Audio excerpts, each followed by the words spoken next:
carta a los Filipenses en el capítulo 2. Carta a los Filipenses, capítulo 2.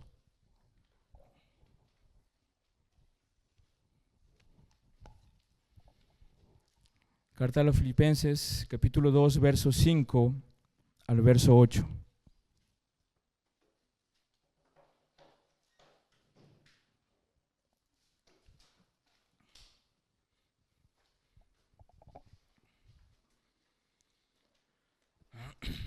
Si lo tienen, les invito a que se pongan de pie para que no se duerman. En lo que se están durmiendo se puedan despertar un poquito. Filipenses capítulo 2, versículo 5 al versículo 8. Leamos la palabra del Señor. Dice: haya pues en vosotros este sentir que hubo también en Cristo Jesús, el cual, siendo en forma de Dios, no estimó el ser igual a Dios como cosa a que aferrarse, sino que se despojó a sí mismo, tomando forma de siervo, hecho semejante a los hombres, y estando en la condición de hombre, se humilló a sí mismo, haciéndose obediente hasta la muerte y muerte de cruz. Oremos, hermanos. Padre amado, Señor y Dios, te doy gracias porque nos permites en esta tarde acercarnos delante de ti para escuchar tu voz, escuchar tu palabra. Señor, tú conoces nuestros corazones, conoces nuestros hogares, conoces la vida de nuestros hijos, conoces cada una de las áreas, Señor, que hay dentro de nosotros. Conoces hasta aún los pensamientos escondidos que tenemos en el rincón de nuestras mentes. No hay absolutamente nada que se te escape. Padre, oro para que en estos momentos, Señor, todo nuestro ser sea completamente cautivo por el poder de tu palabra, por medio de tu Espíritu Santo. Oro, Señor, para que nos podamos en estos momentos conectar con el cielo. Oro, Padre amado, para que tu palabra predicada en estos instantes, Señor, llegue a lo más profundo de nuestro corazón. Oro, Señor, para que tú me des sabiduría, gracia para con mis hermanos. Que me ayude, Señor, a transmitir el mensaje de tu palabra y que tú puedas hablar a cada corazón en esta tarde. Señor, no tomes en cuenta nuestros pecados y nuestra maldad. No tomes en cuenta cuántas veces te hemos fallado en la semana, cuántas veces nos hemos caído, Señor. Ten misericordia de nosotros. Tú eres fiel y justo para perdonar nuestros pecados. Si nosotros venimos delante de ti arrepentidos, creyendo que de verdad, Señor, tú nos has salvado, tú nos has perdonado, tú nos has transformado, entonces podemos venir confiadamente ante tu trono de gracia, pidiéndote tu favor para con nosotros. Yo te ruego en el nombre de Jesús. Amén y amén. Amén, hermanos. Son 5:30.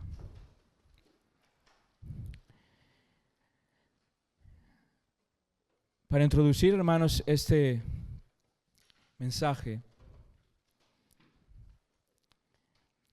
es importante que nosotros tomemos en cuenta un poco el contexto anterior, texto que ya el pastor Carlos ha compartido con ustedes. Pero lo precioso de este pasaje es que desde el versículo 5 hasta el versículo 11, que ustedes tienen allí en sus Biblias, este pasaje es conocido como el corazón de la carta a los Filipenses, como la parte central de esta carta. No solamente es conocido como la parte central de esta carta, sino que también la iglesia primitiva se cree que esta porción de Filipenses, del versículo 5 al versículo 11, ellos lo tenían como un himno. Ellos cantaban este pasaje en la iglesia. Diferentes comentaristas, diferentes teólogos hablan de este texto como el himno a Cristo. Un himno cantado en la iglesia primitiva durante muchos años. Cuando nosotros leemos el texto, hermanos, lo que podemos darnos cuenta es de que Pablo quiere que la iglesia de Filipo ponga sus ojos claramente en el ejemplo vivo y perfecto de nuestro Señor Jesucristo. Y hay dos preguntas. ¿Qué clase de actitud tuvo Cristo? ¿Qué es lo que caracterizaba a Cristo? Y eso es lo que vamos a ver un poco más adelante aquí en el texto. Pero quiero compartirles una pequeña parte del comentario de John MacArthur.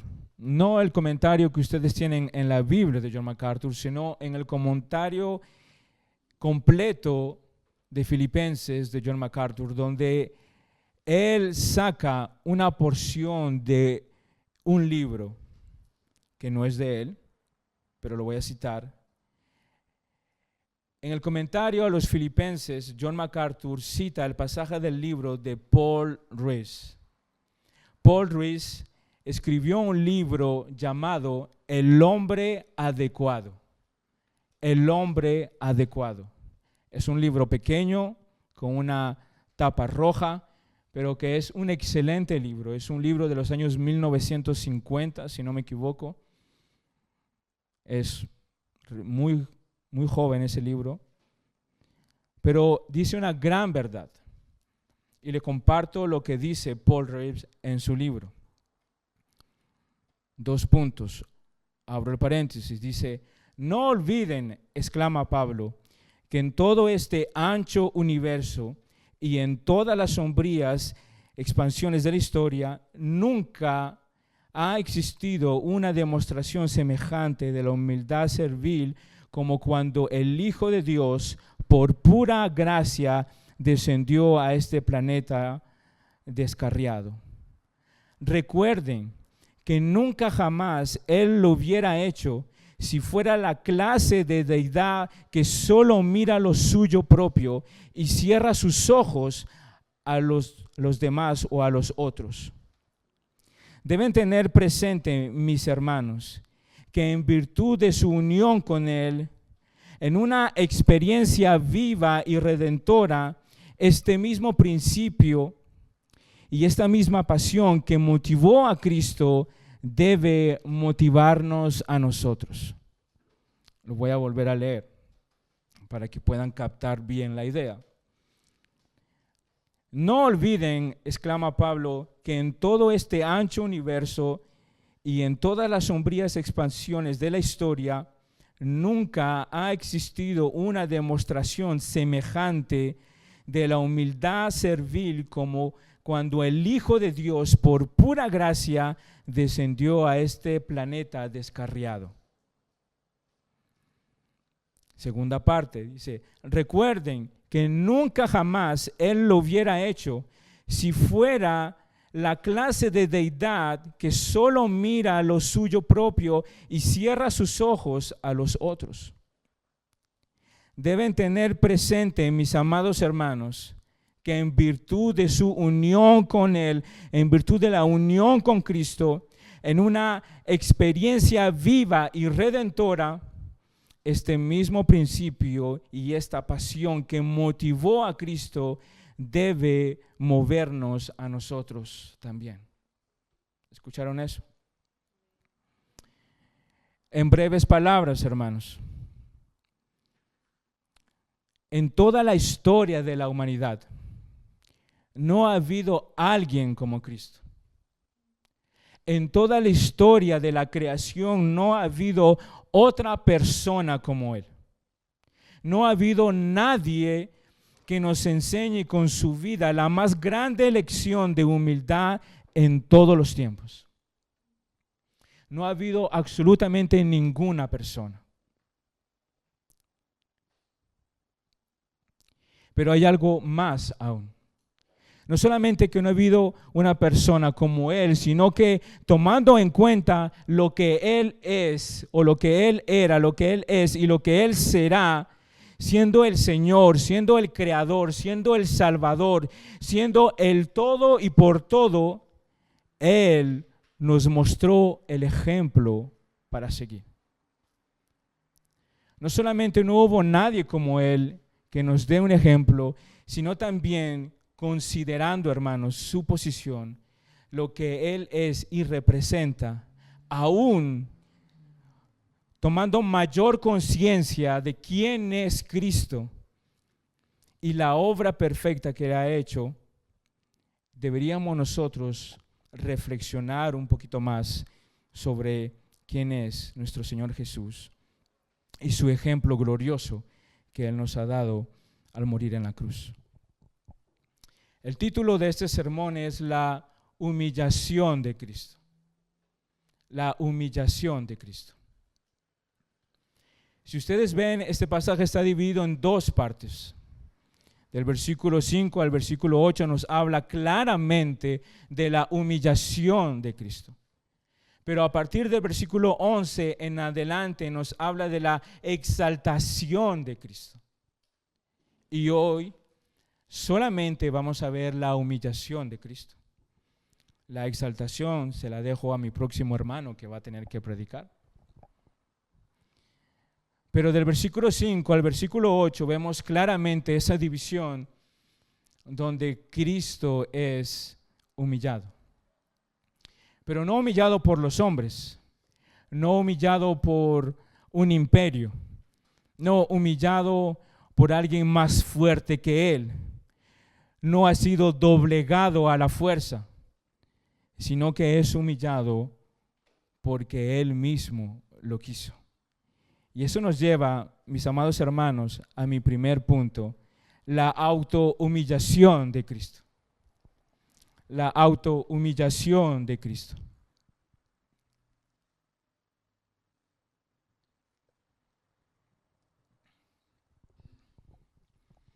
Disculpen, estoy un poco afónico, pero se me va un poco la voz.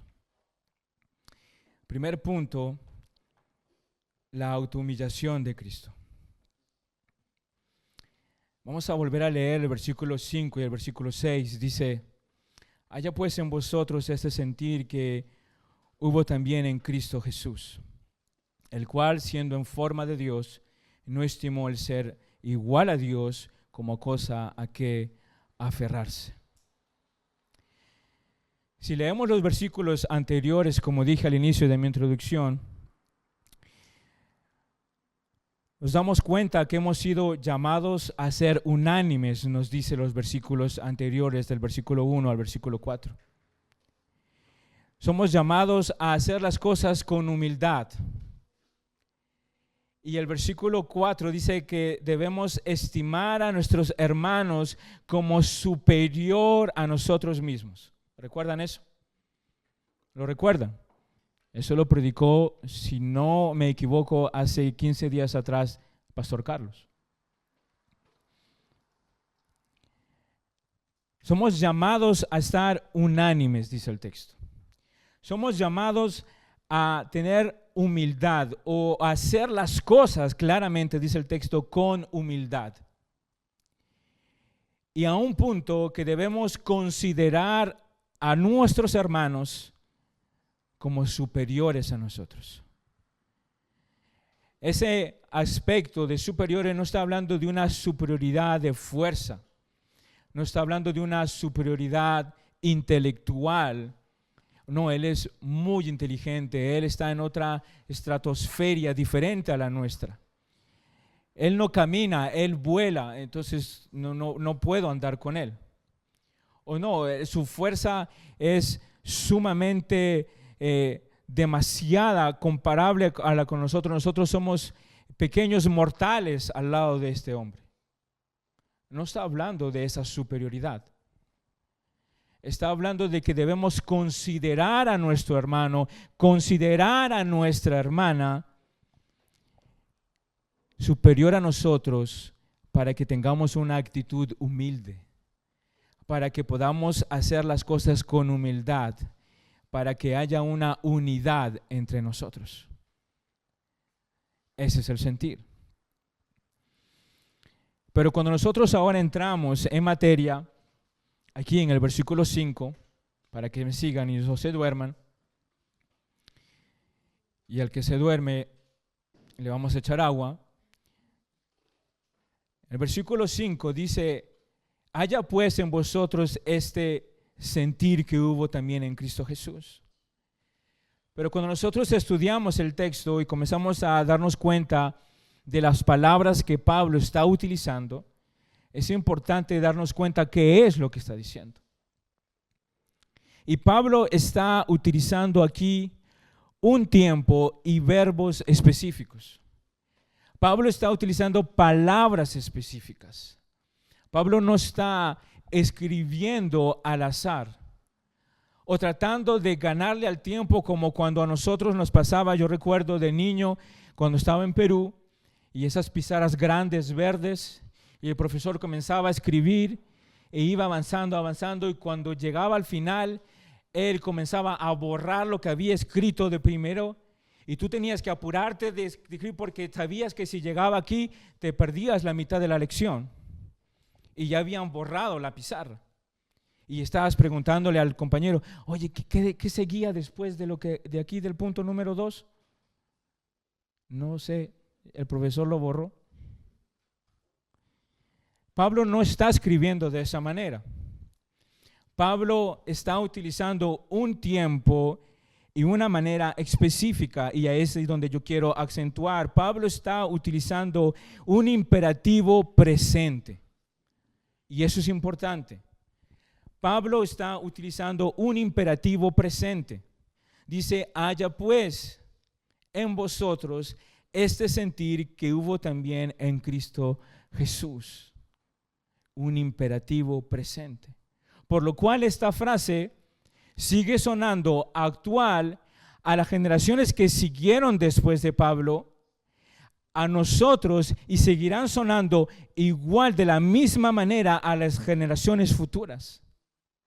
Nuestros hijos, nuestros nietos, cuando ellos escuchen esta frase, cuando ellos lean esta frase, van a darse cuenta de que Pablo les está diciendo como que Pablo les está hablando a ellos directamente. Haya pues en ustedes. Haya pues en ustedes este mismo sentir que hubo también en Cristo Jesús.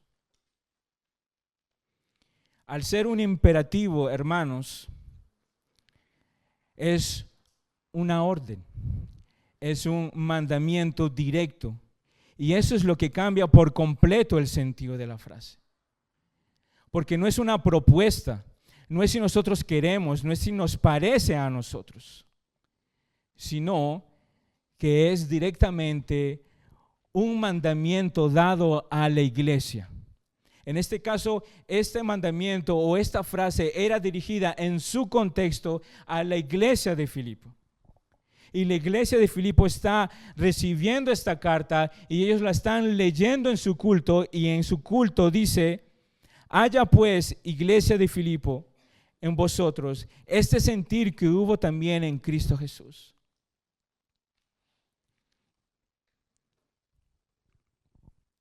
Si entendemos entonces el sentido de esta frase, que es un imperativo presente, debemos nosotros entonces tener el mismo sentir que Cristo. Y la pregunta que podemos hacerle al texto es la siguiente: ¿cuál sería o cuál es o cuál fue el sentir de Cristo? ¿Cuál fue el sentir de Cristo? Si en el versículo 5 dice: haya pues en vosotros este sentir que hubo también en Cristo Jesús, el cual, siendo en forma de Dios, no se estimó a ser igual a Dios como cosa que aferrarse. Y si nosotros acabamos de desmenuzar estas frases diciendo de que es un imperativo, es un mandamiento, es una orden directa, ahora estamos viendo que ese sentir ¿cuál es? O la pregunta que le estamos haciendo al texto, ¿cuál es el sentir que tuvo Cristo Jesús? El verso 6 nos responde: cual siendo en forma de Dios no estimó el ser igual a Dios como a cosa a que aferrarse. Hermanos, el texto nos enseña dos cosas. El versículo 6, para que me sigan ahí. El versículo 6 nos enseña dos cosas. La primera es una afirmación de Pablo. Dice, el cual siendo en forma de Dios, no estimó el ser igual a Dios como cosa que aferrarse. Entonces vemos dos cosas. La primera es de que Jesús es Dios. Jesús es Dios. Y en segundo lugar, Cristo no estimó o no consideró, si ustedes quieren, el ser igual a Dios. Y aquí tenemos una clara respuesta para aquellos que niegan la deidad de Cristo. Aquellos que dicen que Jesús no es Dios, como lo dicen los musulmanes, como lo dicen otras religiones. Aquí el texto dice que Jesús mismo, siendo igual a Dios, o siendo de la misma esencia, no consideró su posición. Tenemos una respuesta para aquellos que dicen que Jesús no es Dios. La deidad de Cristo es real. Juan nos dice que en el principio era el Verbo y el Verbo era Dios.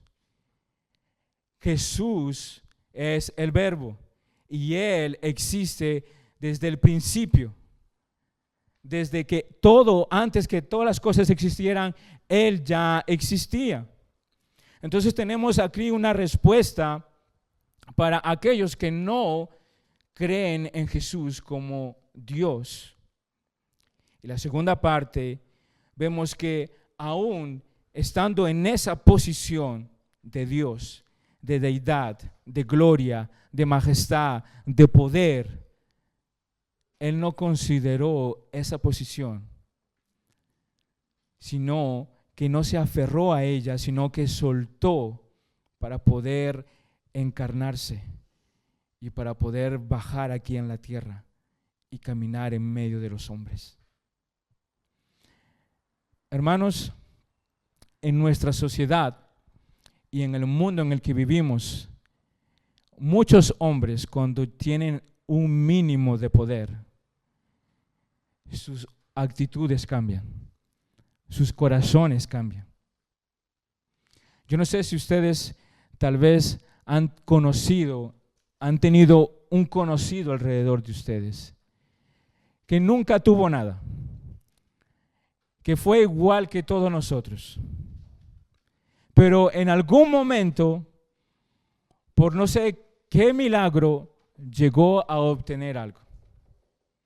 Llegó a abrir un negocio y comenzó a tener un poco más de dinero. Llegó a conseguir un mejor trabajo y comenzó su vida a cambiar. Y esas personas, por el hecho de tener un poquito más que los otros, muchas veces cambian.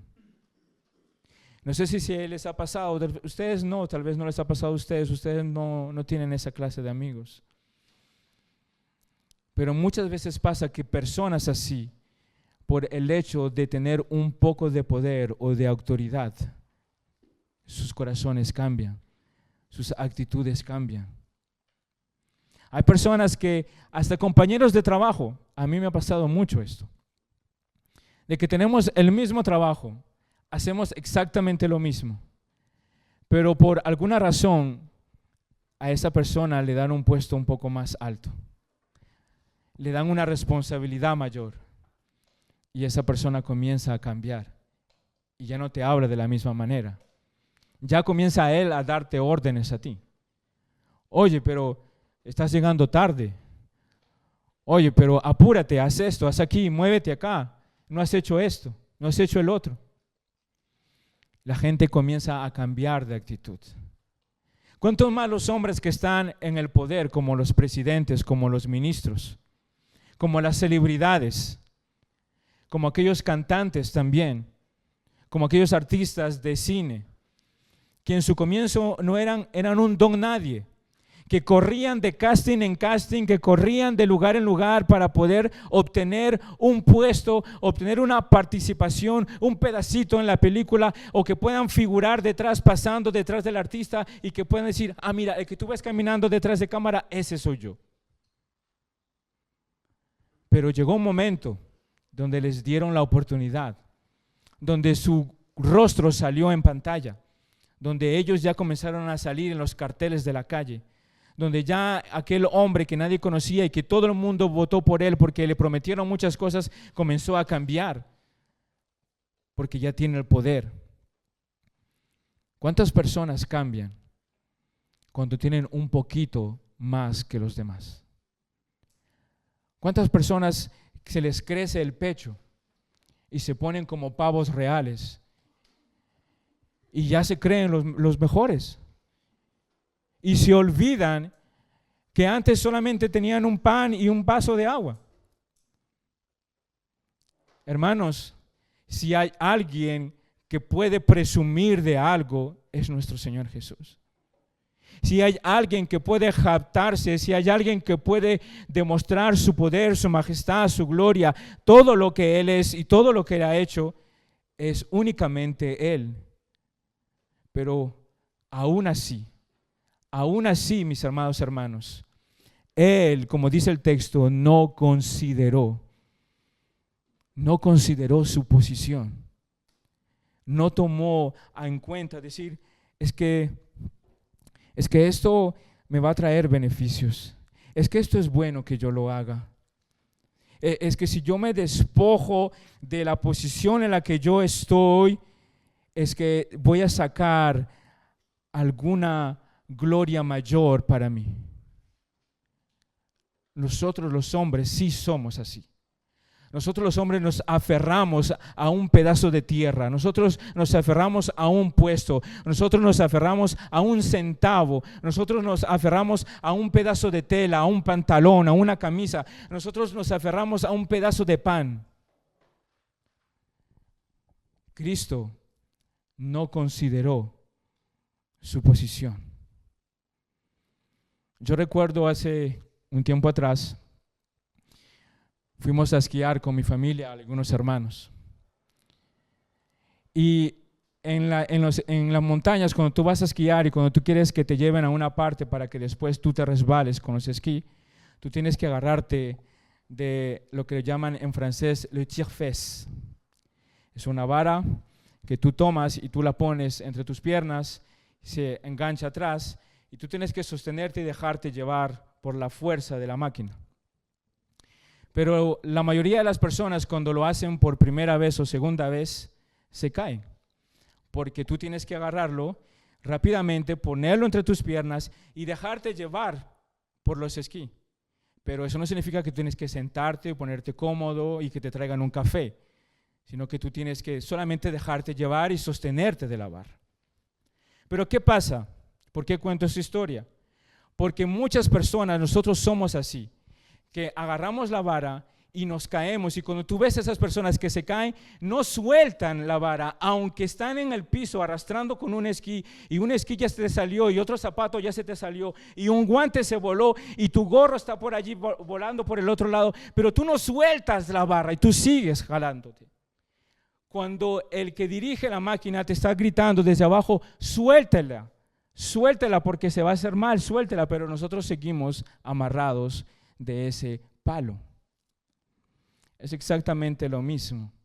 Nosotros los hombres, o cuando digo los hombres, no estoy hablando del varón, sino del hombre y la mujer en general, somos así. Cuando tenemos algo, no nos soltamos. ¿Y por qué? Por nuestro corazón orgulloso, por nuestro corazón pecaminoso, porque nos cuesta soltar algo que en algún momento nos costó tenerlo. Nos cuesta dar lo que en algún momento nosotros no teníamos y alguien nos los dio. Si algo yo he aprendido en este tiempo fuera de la iglesia, es a dar aún más de lo que ya daba. porque he visto en acción a hombres, a mujeres que han sido comprados con la sangre de Cristo, igual que yo, despojarse de sus casas, de sus camas, de sus habitaciones, de sus carros, de sus bienes, de su dinero, de su tiempo, para que nosotros seamos bendecidos. Y nosotros que estamos aquí, nos cuesta soltar cuando Cristo, que es nuestro mayor ejemplo, nos dice aquí el texto en el versículo 6, que Él no se aferró a nada. Cuando nosotros vemos y consideramos entonces la posición de nuestro Señor Jesucristo, cuando consideramos quién es Él y la obra que Él ha hecho, cuando nosotros consideramos todo lo que Él representa, hermanos, deberíamos nosotros a pensar qué fue o qué le aportamos a nosotros cuando Cristo Jesús tomó nuestro lugar. Cuando Él se despojó, cuando Él decidió autohumillarse y bajar aquí en la tierra, renunciando a su posición, ¿qué le aportamos nosotros a Él? ¿Qué beneficio sacó Él de nosotros? ¿Qué beneficio? ¿Qué sacó? ¿Qué le pudimos dar nosotros a Él? Absolutamente nada. Lo que le dimos a Él fueron nuestros pecados, nuestra maldad, nuestras transgresiones. Todos nuestros vil pecados Él los tomó para que nosotros pudiéramos ahora sentarnos juntamente con Él. Cristo se despojó de la posición más alta de gloria y de majestad para tomar la posición más baja, hasta el punto de morir en una cruz como el peor de los hombres. Como el peor de los hombres, hermanos. Eso fue lo que Cristo hizo. Y esto me lleva, mis hermanos, a mi segundo punto. La autorrenuncia de Cristo. La autorrenuncia de Cristo.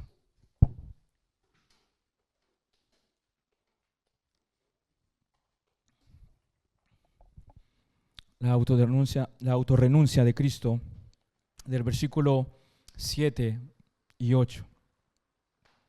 Dice de esta manera: sino que se despojó a sí mismo, tomando forma de siervo, hecho semejante a los hombres, y estando en la condición de hombre, se humilló a sí mismo, haciéndose obediente hasta la muerte y muerte de cruz. Nos dice el texto. Y muerte de cruz. Mi segundo punto lo puse la autorrenuncia. Como han visto, el primer punto fue la autohumillación de Jesús.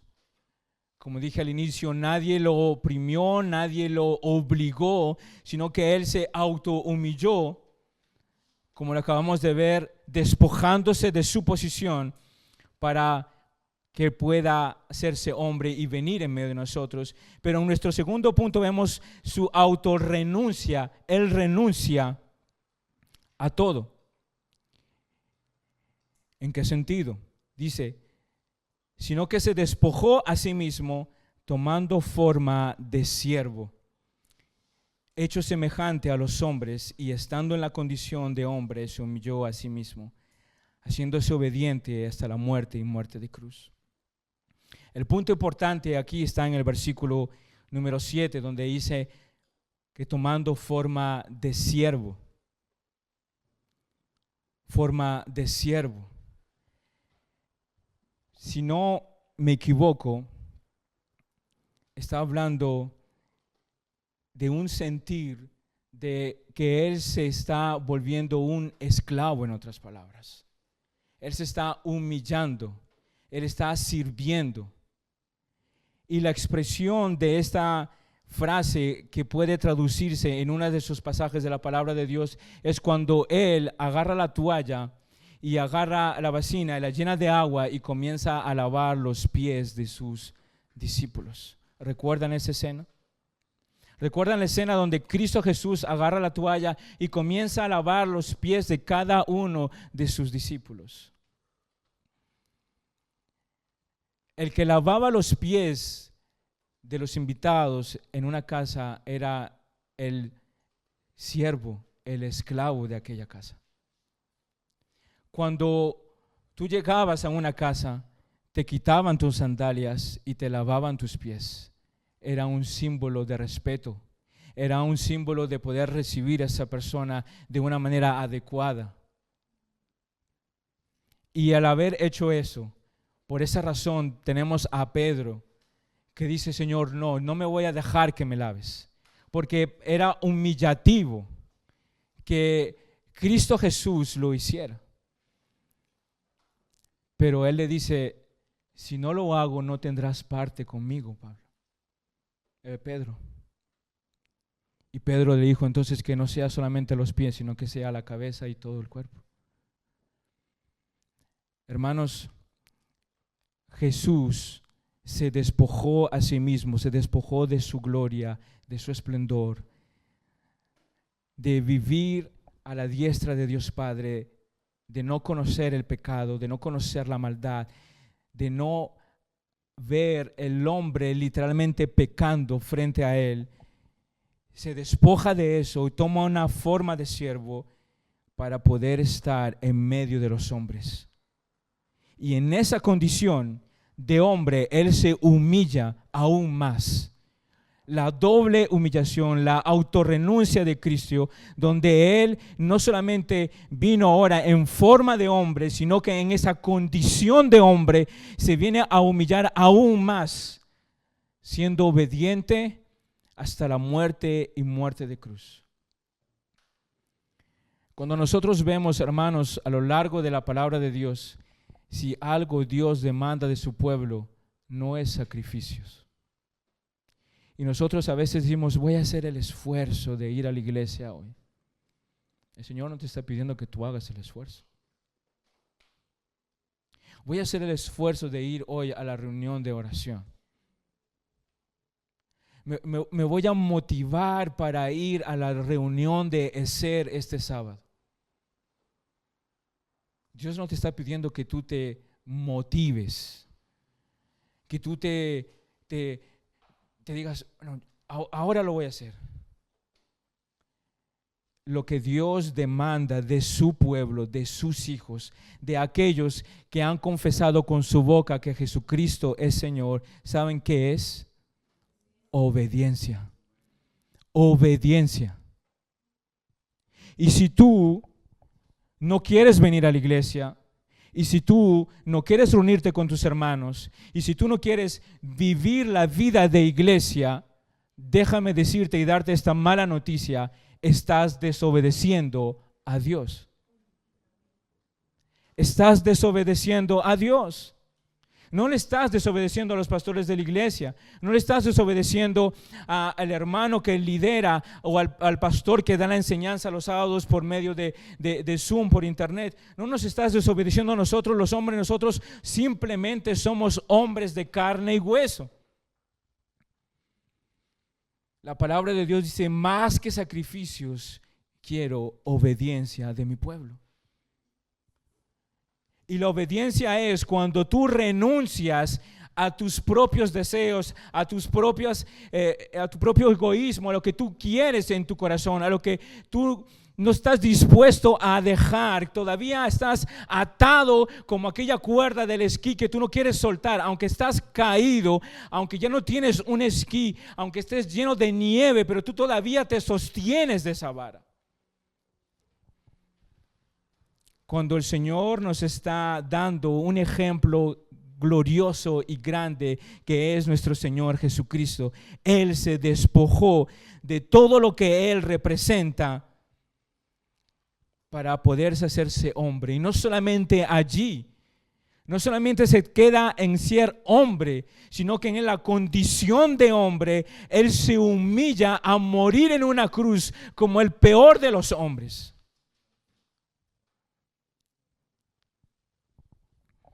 Y nosotros no entendemos lo que dice aquí el texto. Jesús, siendo Dios y siendo hombre, se humilló y dice: y fue obediente hasta la muerte y muerte de cruz. Jesús fue obediente hasta la muerte. Hermanos, lo que se le pidió a Jesús que Él cumpliera, ninguno de nosotros lo podría haber cumplido. Las exigencias, y ahí es donde quiero llegar, las exigencias que Cristo Jesús se les pidió a Él, ninguno de nosotros podía llevarlas a cabo. La humillación, los golpes, el maltrato que Él recibió, ningún hombre en la tierra hubiese podido soportarlo. A Jesús no se le dijo, ve a la sinagoga todos los días, lee las cartas de los profetas que estaban allí del Antiguo Testamento, ayuna. A Él no se le pidió simplemente eso. A Él se le pidió que Él cumpliera con todo el propósito y el plan perfecto de Dios, de que Él viviera una vida pura y santa y sin pecado, para que cuando llegue la cruz, Él pueda recibir la ira de Dios sobre Él. El cáliz del furor de Dios se derramara sobre Él para que nosotros pudiéramos ser salvos. Las exigencias que justamente se esperaban de Jesús eran mucho más elevadas que las que nosotros nos están exigiendo. Son muchas más altas que lo que nosotros debemos hacer delante de Dios.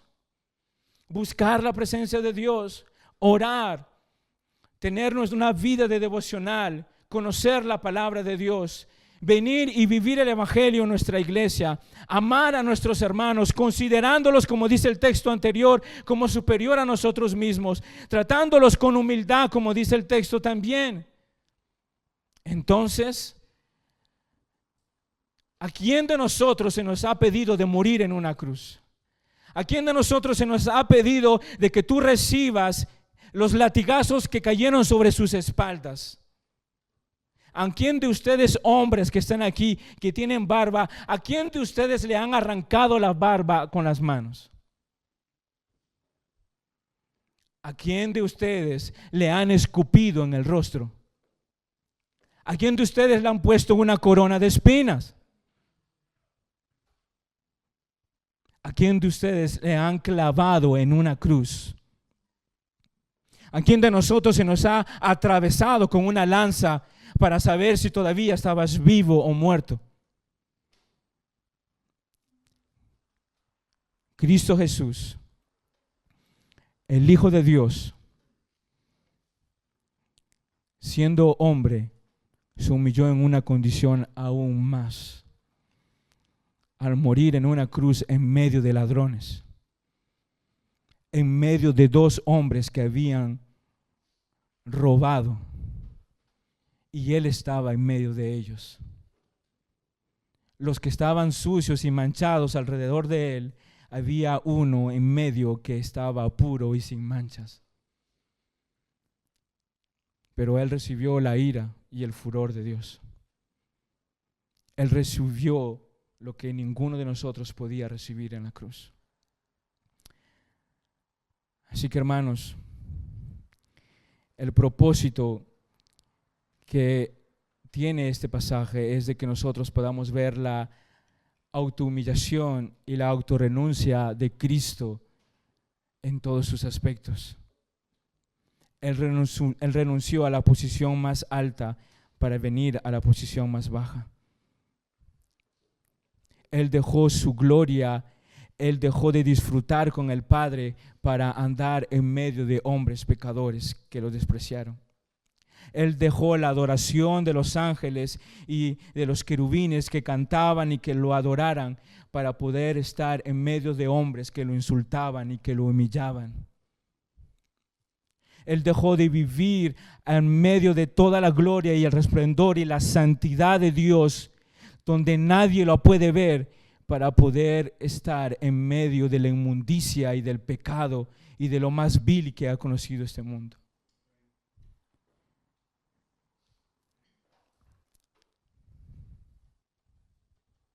Hermanos, si nosotros entendemos un poquito de lo que Cristo hizo.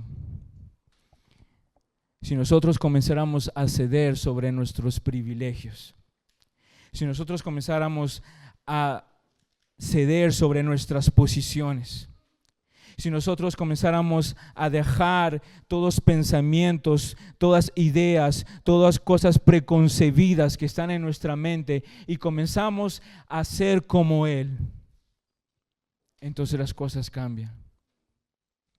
Entonces lo que hemos visto anteriormente, el de comportarme con humildad, el de considerar a mi hermano como superior a mí mismo, se viene a ser realidad porque he entendido que mi ejemplo mayor está en Cristo. Él se autohumilló y Él autorrenunció a todos sus derechos para que nosotros pudiéramos tener vida eterna por medio de Él. Él se hizo doulos, se hizo siervo, esclavo, para que nosotros pudiéramos tener salvación y vida eterna. Quiero terminar con esto, hermanos. Tal vez en medio de nosotros hay jóvenes que han escuchado el Evangelio. O tal vez hay una persona aquí que no se ha encontrado con Cristo. Y tal vez alguien va a mirar este video. Si nosotros vemos a lo largo de las diferentes religiones, no hay ningún representante de ninguna religión que haya hecho lo que Cristo ha hecho. Ni Buda, ni Mohammed, ni ninguna otra religión, ni el hinduismo, ni aún la psicología humana, absolutamente nada ni nadie ha hecho lo que Cristo ha hecho. No hay nadie, no hay ningún otro Dios, porque Él es el único Dios verdadero que ha tomado posición para acercarse con su creación cuando estaba completamente perdida, para poder darle vida nuevamente con Él, para que puedan nuevamente ser salvados, para que nuevamente puedan venir delante del Padre y tener salvación y vida eterna. Únicamente Él lo ha hecho, no hay ninguna otra religión. Entonces, si en alguien debes creer hoy, jovencito que estás aquí, o cualquier persona que estés viendo este video, cree que en Cristo, solamente en Él hay salvación y vida eterna. Él nos dio el ejemplo, porque aún ni siquiera los hombres que están en el poder son capaces de dar el ejemplo. Solo Él, el único Dios verdadero, el Cordero de Dios que quita el pecado del mundo, vino a darnos el ejemplo para que nosotros podamos ser salvos. Termino con esta frase y espero que sea de bendición para ustedes. Dice lo siguiente: sus lágrimas y su sangre no tenían su dolor. En sus lágrimas y en su sangre llevaron mi pecado, mis transgresiones, mi maldad.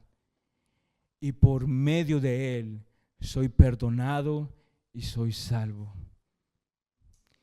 En las lágrimas de mi Cristo, en la sangre de mi Cristo, no estaba su dolor. En sus lágrimas y en su sangre estaba mi pecado, mis transgresiones, mi maldad, y por medio de Él yo soy perdonado y yo soy salvo. Que el Señor les bendiga. Oremos.